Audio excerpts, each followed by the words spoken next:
Bonjour, nous sommes là aujourd'hui pour vous présenter un manuel de lessiculture. Donc, dans cette vidéo, je vais vous apprendre un peu comment élever des escargots.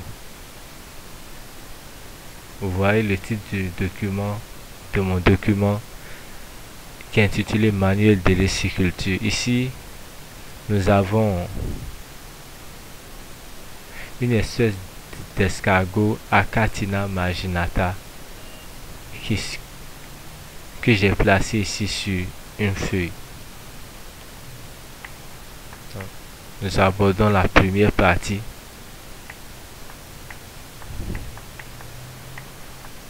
Ici, j'ai fait mon lessiculture dans des dispositifs en plastique. Donc, pour élever des escargots, vous pouvez utiliser des dispositifs en plastique pourvu qu'ils soient percés par le bas afin de permettre le drainage de l'eau. Et dans ces dispositifs, vous allez mettre une terre argilo-sableuse. Vous allez mettre un peu d'eau à côté. Vous allez déposer des escargots là et mettre un peu de feuilles là. Maintenant, vous devez recouvrir ça d'une moustiquaire ou bien d'un grain, en tout cas de toute chose empêchant les escargots de fuir. Donc,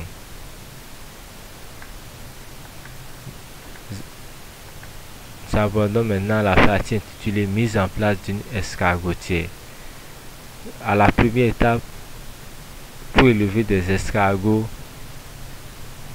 comme je l'avais dit, on peut utiliser tout dispositif en plastique ayant des orifices pour le drainage de l'eau.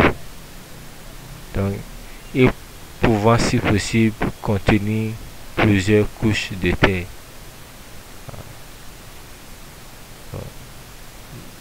Et quand je dis plusieurs couches de terre, là je veux parler de l'argile en premier lieu, et qui permet de retenir de l'eau, et après la couche, sur la couche d'argile on met une couche argilo-sableuse. À l'étape 2, c'est écrit dans ces dispositifs, il faut mettre de la terre contenant l'argile pour favoriser la rétention d'eau, comme je viens de l'expliquer. Après cela, on peut humecter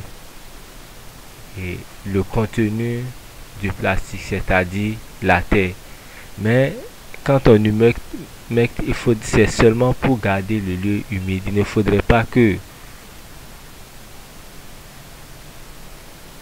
le lieu soit inondé, pour empêcher les escargots de se noyer. Maintenant, autre chose à savoir, c'est que les escargots ne doivent pas être trop serrés, puisque si ils sont en densité élevée, il y aura beaucoup de morts. Donc, j'ai eu aussi à parler des dispositifs anti-fuite pour empêcher les escargots de fuir. Autre chose à savoir encore, il faut que ces dispositifs, tout élevage d'escargots d'ailleurs, doit être dans un endroit ombrageux, parce que les escargots doivent toujours être humides. Nous allons maintenant aborder l'alimentation. L'alimentation se fait généralement avec des feuilles et de l'eau à côté. Donc, il faut savoir que les escargots sont naturellement végétariens. Ici, nous avons par exemple des feuilles. Par exemple, cette feuille est appelée Moringa oleifera. Cette feuille est utilisée pour l'alimentation des escargots. Nous avons une feuille à côté ici, le taro. Cette feuille aussi est utilisée pour l'alimentation des escargots.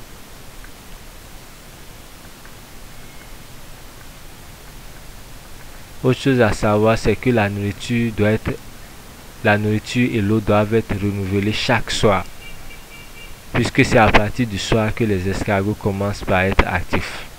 Nous allons aborder la partie reproduction et éclosion.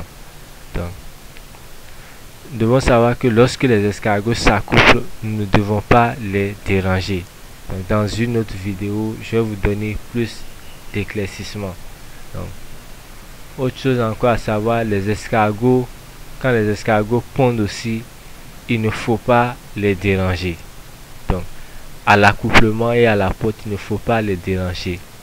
Donc, après l'éclosion, il faut retirer les naissains d'escargots et les mettre dans des dispositifs qui leur sont destinés. Oui, ça c'est une possibilité. Donc, quand les escargots pondent, les petits escargots qui viennent de naître, on les met ailleurs pour les entretenir, pour les nourrir.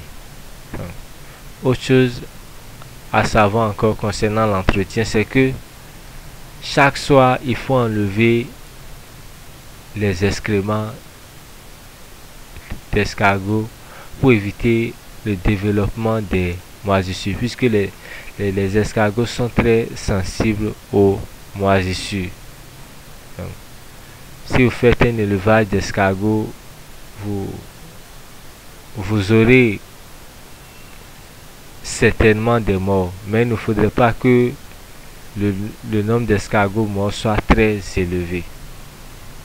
Donc, chaque fois, vous devez retirer les escargots morts chaque jour.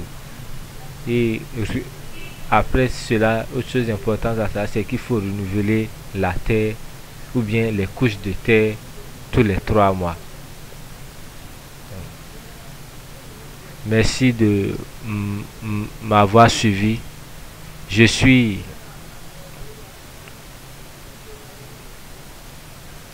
patient. Je serai très content de recevoir vos commentaires et vos questions. Donc, si vous voulez faire un élevage d'escargots, si vous m'écrivez, je peux vous donner des astuces qui vont vous aider à monter un élevage d'escargots. Au revoir, à la prochaine pour une autre vidéo.